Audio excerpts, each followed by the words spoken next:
So I'll say it, and then you just look into the camera and repeat what I've said. My diagnosis wasn't an ending. It was an invitation to break open. My diagnosis wasn't an ending. It was an invitation to break open. Healing began when I paused, listened, and chose compassion over control. Healing began when I paused, listened, and chose compassion over control. My body isn't the enemy. She's the messenger. And now, my partner. My body isn't the enemy. She is the messenger, and now my partner. Small acts of self-love become radical medicine. Small acts of self-love become radical medicine. You don't need to be fixed to live fully. Meet yourself with love. Sorry, say that again, Kathy. Yep, no worries. You don't need to be fixed to live fully. Just meet yourself with love. You don't need to be fixed to live fully. Just meet yourself with love.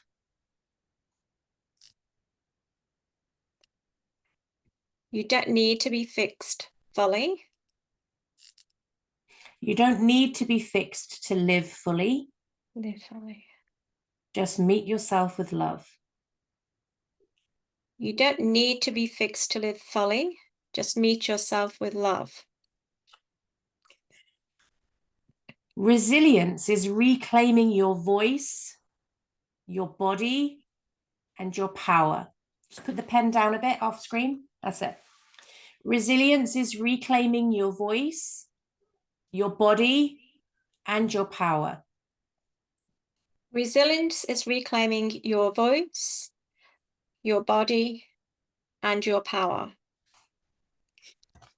Yay! Well done. I was like, oh. We got through it. We got through it. Well done. I had quite a seasoned speaker and she was like, I can't do it. I went, I thought you were going to be the easiest. And you're like the hardest. So you did really well. It's hard because you overthink what you're listening to. So it's hard. It's like, okay. Yeah. Yeah, totally. Good. Totally get it. Okay, cool.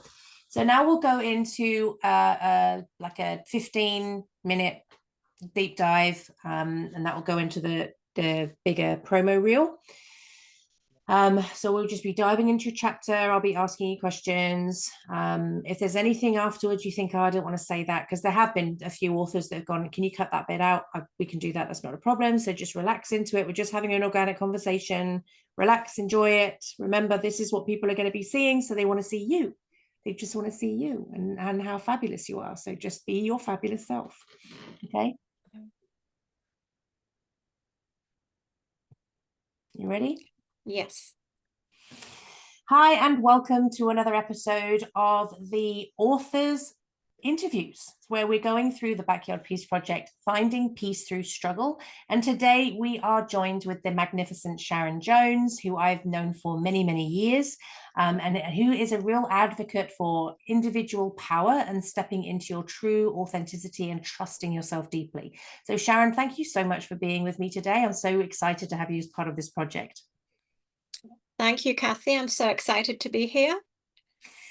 So I really resonate with your chapter, Sharon, because as you know, I have been autoimmune for many years, and I've been on quite a journey with my autoimmune status.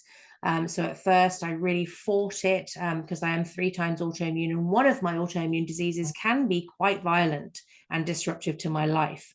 And really, for me, it was when I started listening to it rather than fighting it, and sort of dancing with it rather than trying to resist it, that I've lived very happily for many, many years in remission. So for you, it's a very similar kind of journey where you felt at one point that your body was betraying you. Yes. Yes. So I felt I'd sort of claimed back my body, and then my autoimmune then kicked back in with another boost. Um, and then that put me back then to surgery, which wasn't on the cards originally. I tried to do it as naturally healing as I could. But then I didn't have a choice and I had to do the spinal fusion and then last year the spinal cord stimulator.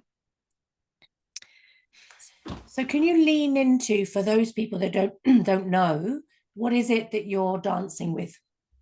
So I have ankylosing spondylitis, which is a rare autoimmune condition that affects the muscles and the bones, and it fuses the spine, and then the bones will crumble. But it can actually affect your whole body, so all your bones. My clavicle is now fused, so my breathing capacity is a lot less than somebody with full open lungs and rib cage.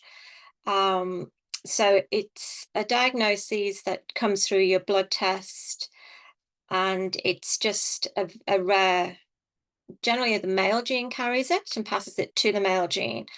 But unfortunately, somehow I ended up with it and just been living with it for a long time before I did get diagnosed because we just thought it was stomach issues. So my day to day is generally pain every day, waking up and just doing the stretches to relieve myself and get myself moving for the day as much as I can. And just I do Pilates. I did go back to dance, just physical culture. I've had to remove myself from there because my body's deteriorating again. Um, so I've got some other health concerns that are happening, but it's all to do with the autoimmune. So it's just a general day to day, every morning, as you would know, when you wake up, just living one day at a time and managing that day for what it is.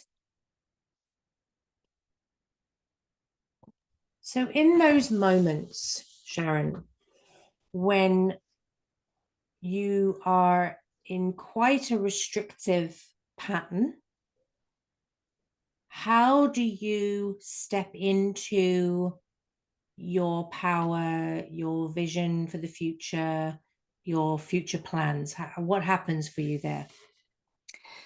So, how I step into me is I meditate in the morning, and it's all brought back to the positive reinforcement of how I want to see my day and my week move forward. So, it's just positive reinforcement and that positive gearing for the day, setting me up ready to go. Obviously, it's tough. Some days are harder than others, but there's not a day where I'll think, "Oh, I'm going to give in." It's not about giving in. It's about moving forward and helping others and showing others that we can do it. We can move forward and we can keep going, and just giving time to ourselves. So I found that's been a really big one for me is that self healing and self love. Because if we don't look after ourselves, nobody else is going to. As much as other people do love us, they're not going to look after you the way we should be looked after. So it's been a learning curve for me is to take that time out every day now during my work hours to give me that 20 minutes, whatever it may be, just to get up, walk around, make a drink, have something substantial to eat. Diet is obviously very important too. Um, and then just knowing that each day moving forward, that's what I'm looking forward to. I journal now. I never used to journal, but I do journal now because my days are so sporadic with what's happening, that I do now journal. It's been a big part of my life over the last few years now is to get things down on paper. And I didn't realize till last year after my spinal cord stimulator surgery how much pain we actually go through with an autoimmune disease, and how little help there is out there, how little information there is out there. And that's when I started writing pages for my book to think, well, there's nothing there. Nobody can help me. People tell you it's going to be okay.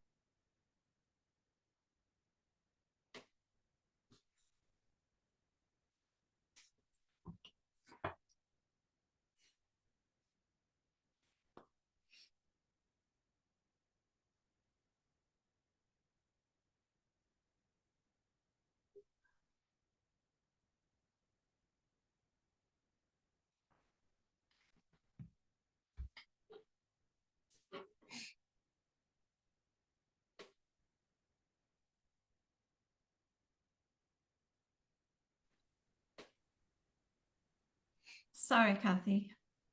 That's okay. People trying When that to... happens with me and my daughter, we phone each other back and go, "How rude! You didn't even say goodbye."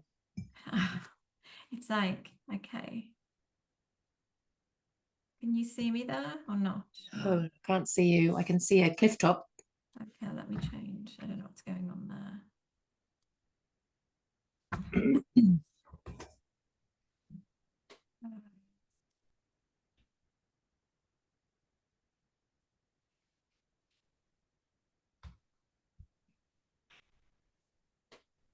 Don't like this technology.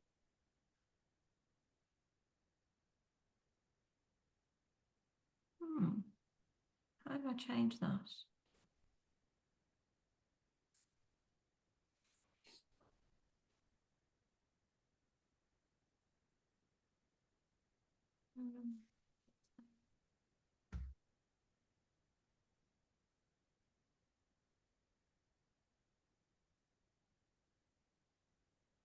Do you know how to change that picture, Kathy? No, I'm just looking at my controls. It's got the picture's gone now. I just see your name. I'm just trying to figure out. I don't mess with my controls very much, so I'm not much of a help. No, I don't. I was looking for my backyard peaceful, but it's not on this computer. So... Well, don't worry. Just get on camera if you want.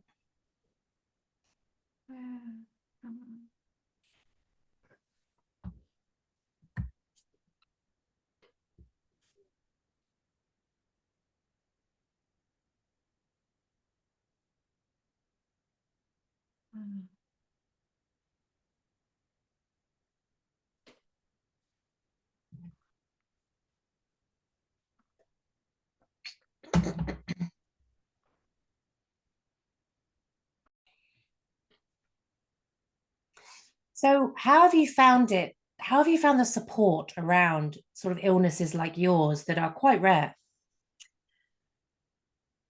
I've found the support, which is quite bizarre, because I work in the NDIS field.